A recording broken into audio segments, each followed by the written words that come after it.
नित्यं ध्यायन्ति योगिनः कामदं मोक्षदं चैव ओंकाराय नमो नमः। अज्ञानतिमिरान्धानां ज्ञानाञ्जनशलाकया नेत्रैरुन्मीलितं येन तस्मै श्रीगुरुवे नमः।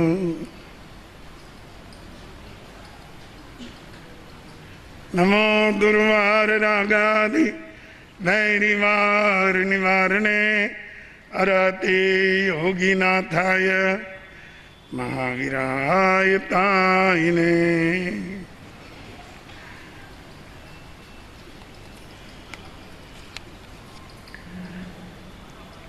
प्रिय श्रोताजनों, एक बड़ा ज्वलंत प्रश्न है जो कभी कभी व्यक्ति को उलझन में डाल देता है, और खास करके जो धर्म प्रेमी लोग हैं उनके सामने ये उलझन प्राय खड़ी रहती है। उलझन क्या है? बाहर से भीतर जाना या भीतर से बाहर आना।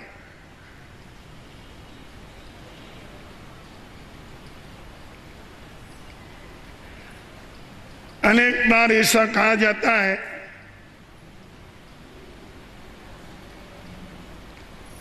साधना करो, चाहे दोष भी लगे, पर करते करते कभी कभी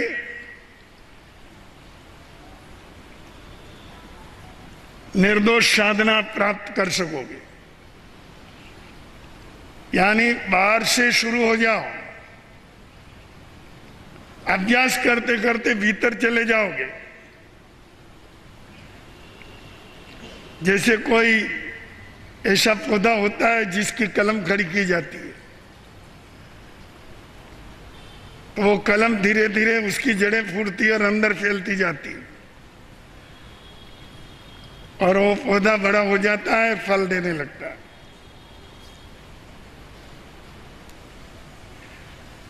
बाहर से भीतर गए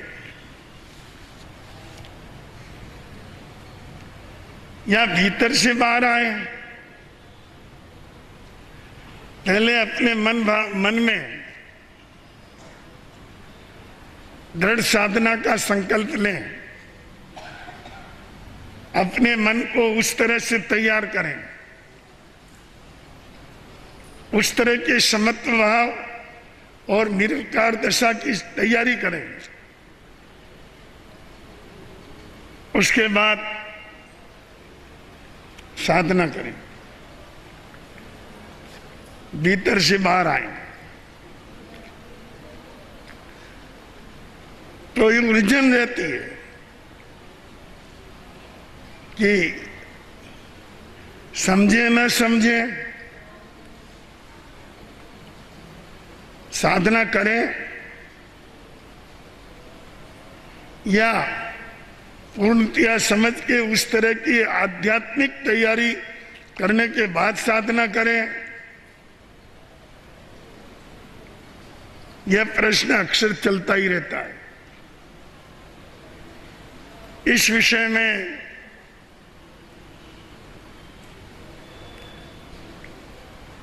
जरा सिद्धांत के अंतर्गत डुबकी लगा करके देखें कि वहां क्या है। जब हम किसी सिद्धांत में डुबकी लगा करके देखते हैं, साधना का कोई भी विधान कहीं भी शास्त्र में उपलब्ध है, तो उसके प्रत्याख्यान, उसकी प्रतिज्ञा मनसा वैसा और कायसे से होती है। यानी मन पहले, वचन उसके बाद और काया उसके और बाद।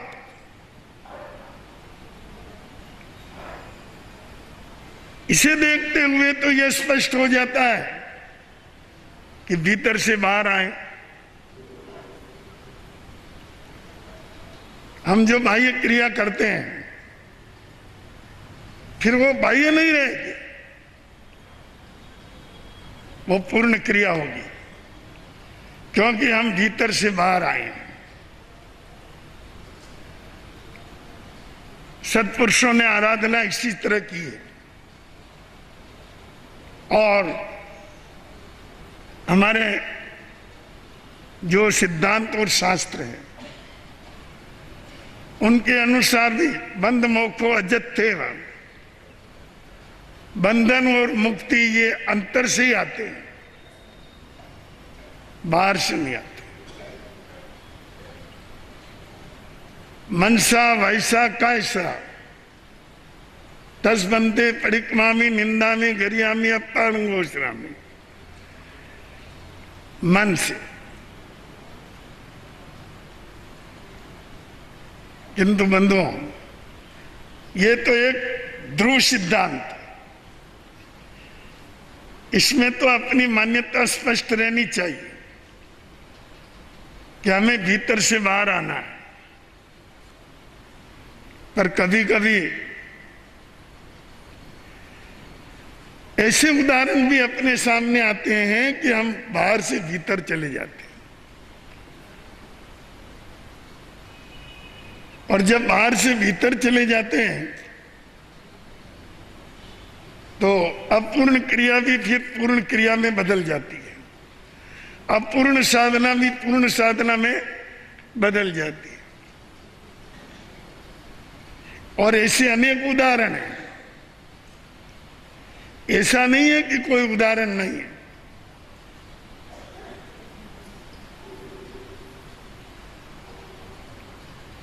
छोटे छोटे बच्चे दीक्षा लेते हैं, जिनमें एक मैं भी हूं। 12 वर्ष की उम्र, इस उम्र में बच्चा अध्यात्म क्या होता है, व्यवहार क्या होता है, बाह्य क्या होता है, अंतर क्या होता है, स्वभाव क्या होता है, परभाव क्या होता है, ये कुछ नहीं समझता है। कोई के हम समझ गए तो सही नहीं। वो एक ऐसी उम्र होती है जिसमें उसकी बुद्धि में इन गहरे तत्वों की व्याख्या उपलब्ध नहीं रहती है। फिर भी एक बात रहती है, एक लक्ष्य रहता बन जाता है, एक धुन बन जाती है कि दीक्षा लेना। और इसको चाहे बाह्य को चाहे अंतर को, बाह्य ही लगती है, पर इस तरह की दृढ़ निष्ठा अंतर में पैदा तो होती है, चाहे उसकी गहराई समझ में ना आई हो, और वो बच्चा आगे बढ़ करके संयम धर्म में आता है। और ऐसे हजारों साधु साध्वी हैं जो बचपन में मुनि बन करके, जिनका कोई तत्व ज्ञान गहरा नहीं था, भोग क्या और अभोग क्या इसमें भी नहीं समझते थे, फिर भी एक पकड़,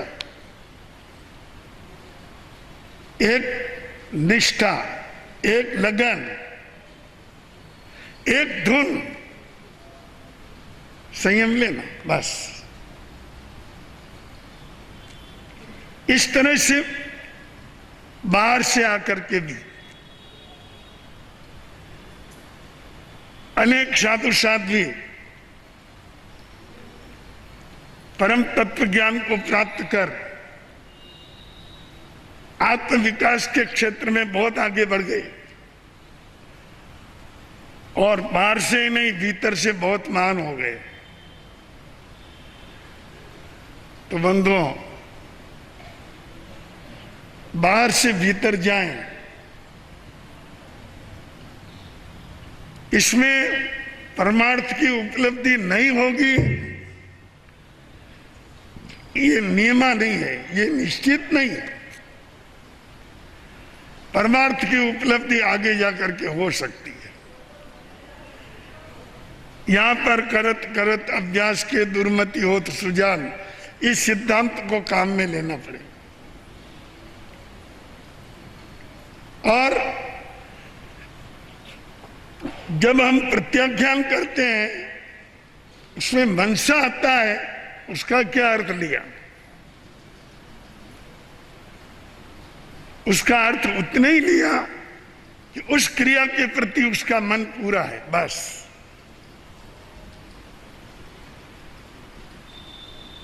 सामायिक का क्या अर्थ है, समभाव की कितनी गहराई है, कितने हम विषम भाव से अपने आप को बचा सकते हैं, इतनी अपनी तैयारी क्या है, क्या क्या विषम भाव है, क्या क्या समभाव है, कुछ नहीं जानते। फिर भी अपन पचकान करते हैं, मनसा वैसा कैसा, सामायिक करते हैं। फिर मन में क्या है? मन में तो समभाव की आराधना का कोई ज्ञान ही नहीं है। पर हां, एक मन है कि सामायिक करने, बस। ये जो मन बन गया ना, ये मन बन जाने के बाद ही तो कोई व्यक्ति मुंहपत्ती लगाता है। मन नहीं होगा तो जबरदस्ती थोड़ी लगाएगा। तो ये मन हो गया, यही मनसा है। इसलिए प्रत्याख्यान दूषित नहीं हुए, वह करता रहे। अपनी साधना जितना समझे उसको उतना ही समझे, आगे और समझने की कोशिश करे, पर अभ्यास करता रहे। ऐवंता मुनि ने तो केवल इतना ही जाना, एक बात जानता हूं, एक बात नहीं जानता हूं। एक बात जानता हूं कि मृत्यु निश्चित है, और एक बात नहीं जानता हूं कि कब मरेंगे। मां ने पूछा, तेने भगवान महावीर की वाणी सुनी और तू साधु बनने को तत्पर हो गया, पर तुझे आता क्या है? क्या जानता तू?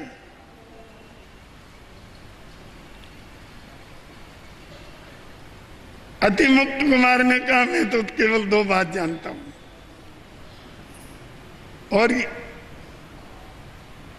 और कुछ जानना है आगे देखा जाएगा।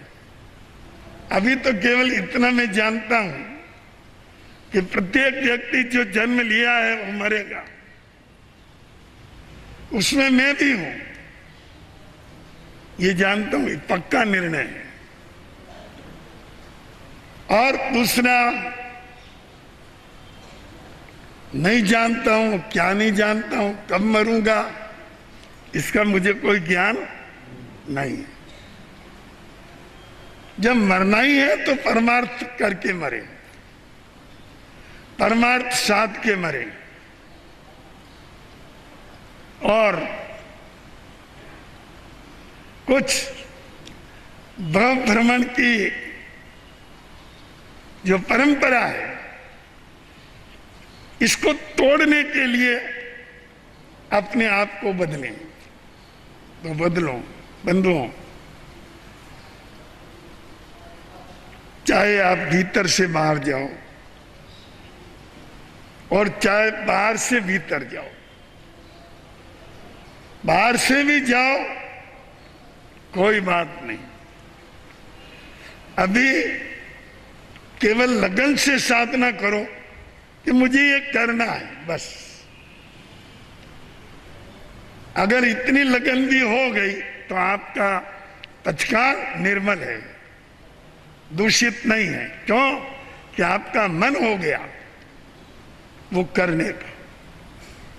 फिर आगे बढ़ते चले जाइए। कुएं को ऊपर से ही तो खोदते हैं, ऊपर से खुदाई करते करते करते एक दिन पानी मिल जाएगा। पानी बाहर आए फिर मैं कुआं खोदूं, कैसे बनेगा? तो बातें दोनों उचित है, इस उलझन में नहीं पड़ने का। बाहर से भी भीतर जा सकते हो और भीतर से भी बाहर आ सकते हो। अंतर में तत्व ज्ञान का उदय हुआ, आत्मभाव हुआ, विरक्ति भाव आया और विरक्त हो गए।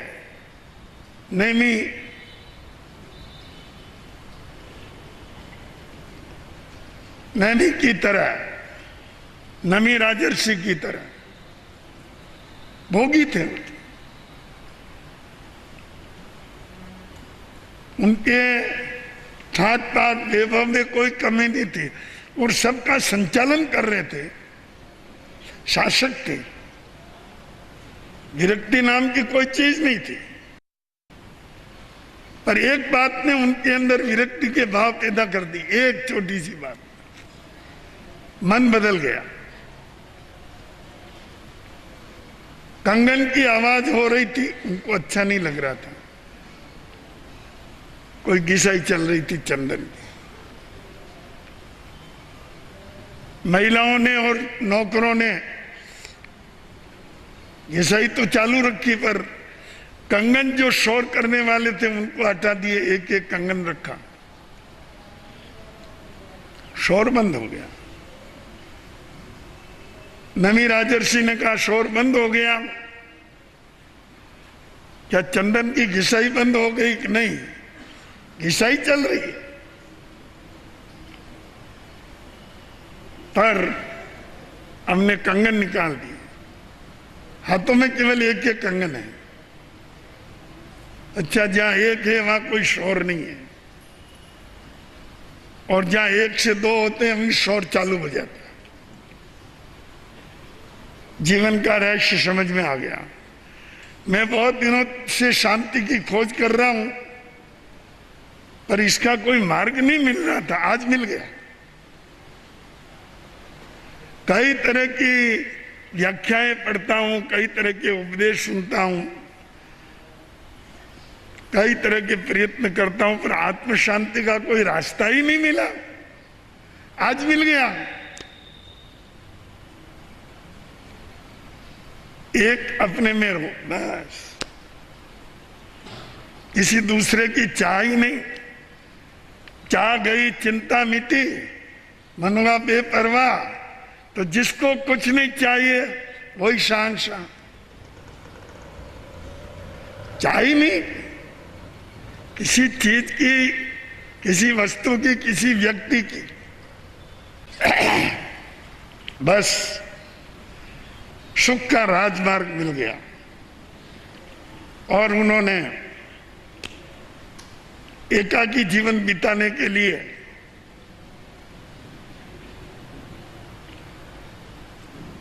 आत्म साधना का पथ स्वीकार करके मिथिला, धन, माल, वैभव सब त्याग करके वन की ओर बढ़ गए। इंद्र ने पूछा ये क्या किया? ठीक किया, तुम्हारी मिथिला में आग लगी है। मिला दज्जमाने नमे दज्जई किंचनम। मिथिला के जलने में मेरा कुछ नहीं जलता है। वैदिक संसार में, वैदिक साहित्य में राजा जनक का भी एक ऐसा ही उदाहरण है। वो भी मिथिला के ही थे। उन्होंने भी कहा कि जो जल रहा है वो मैं नहीं, और जो मैं हूं वो तो कभी जलता ही नहीं है। नमी राजर्षि का उदाहरण भी मिथिला का ही है। कैसी समानता मिल जाती है, कभी कभी अद्भुत समानता मिल जाती है। जो एक हो गया उसका सब रोना मिट गया, उसकी सब झंझटें चली गई, आत्म शांति का मार्ग मिल गया। आप सब लोगों में दुख क्यों है? इसका कारण आपको एक अकेला जीना नहीं आता है।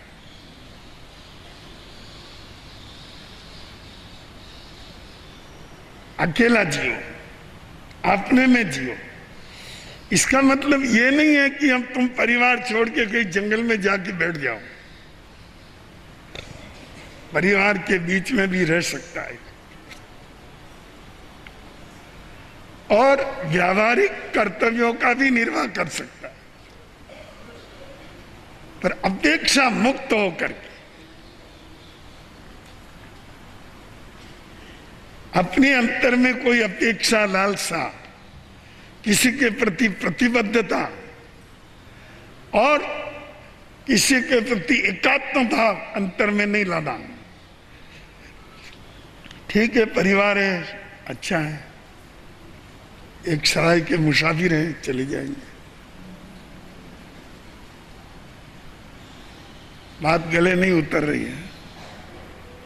गले तक आसक्ति में डूबे हुए हो, इसलिए मेरी बात गले नहीं उतरती। सोच नहीं सकता कोई व्यक्ति की पत्नी मेरी नहीं होगी।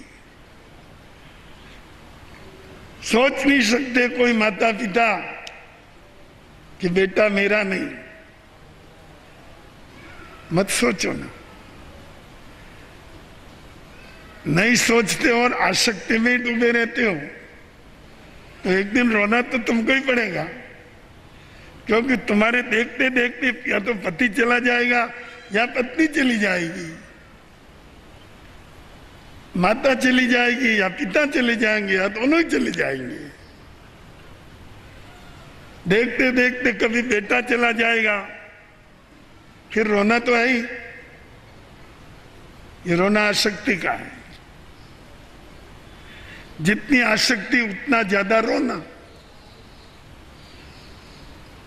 आत्म शांति में जीने का मार्ग अभ्यास करो,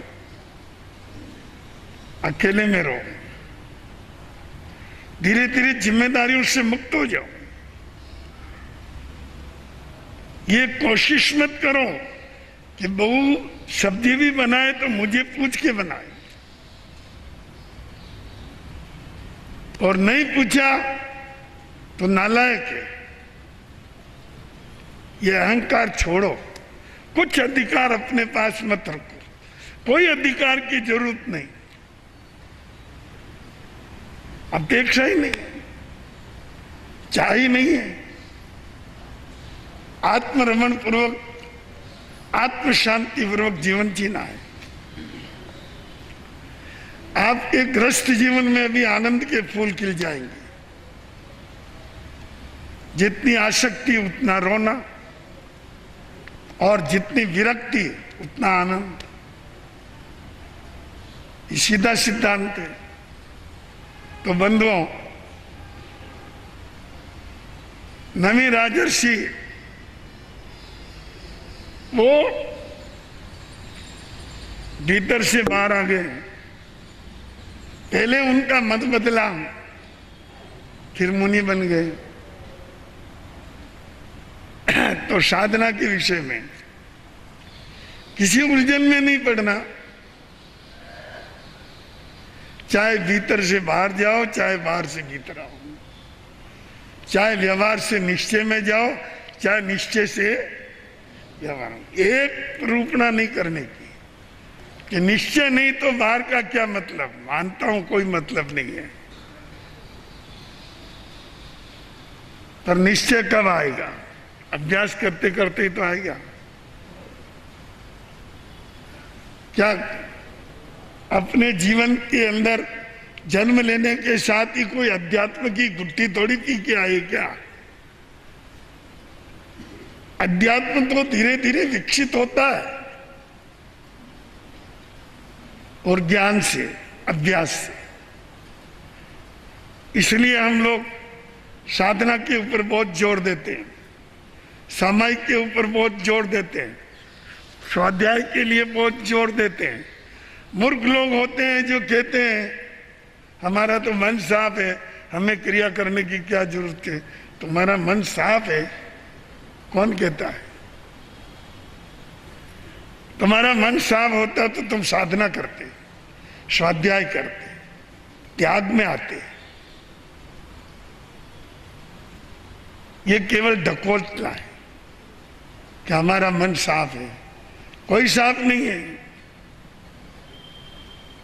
तुम्हारा अगर मन साफ है तो तुम निश्चित साधना में आओगे, निश्चित त्याग में आओगे, निश्चित समभाव में आओगे।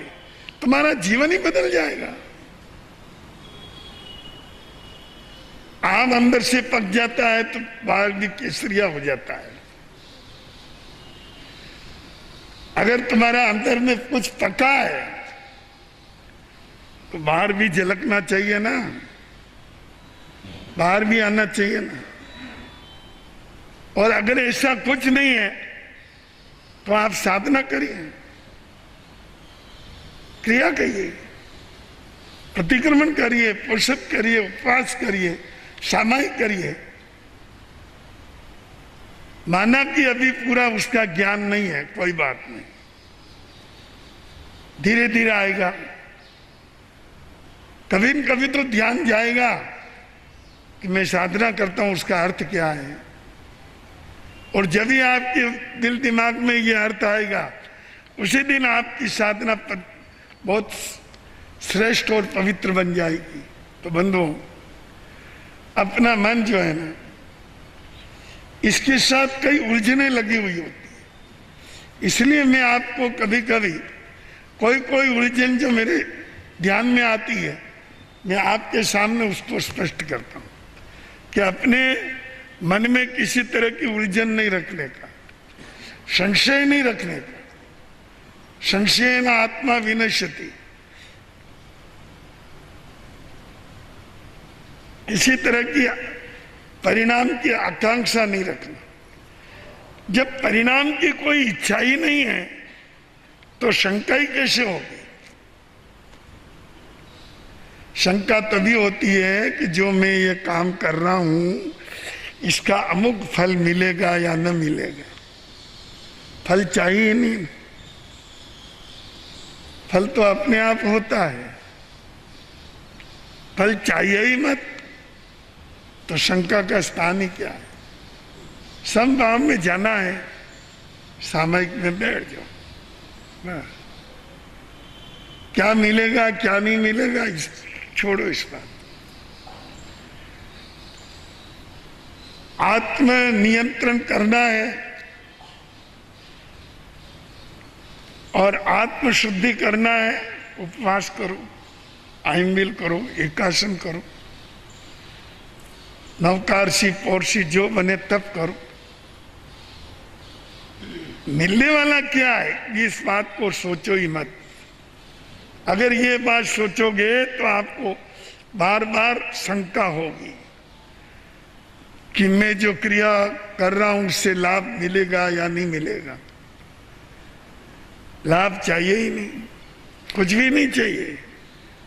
हमें केवल क्रिया चाहिए, हमें केवल साधना चाहिए, हमें केवल उसमें रमण करना चाहिए।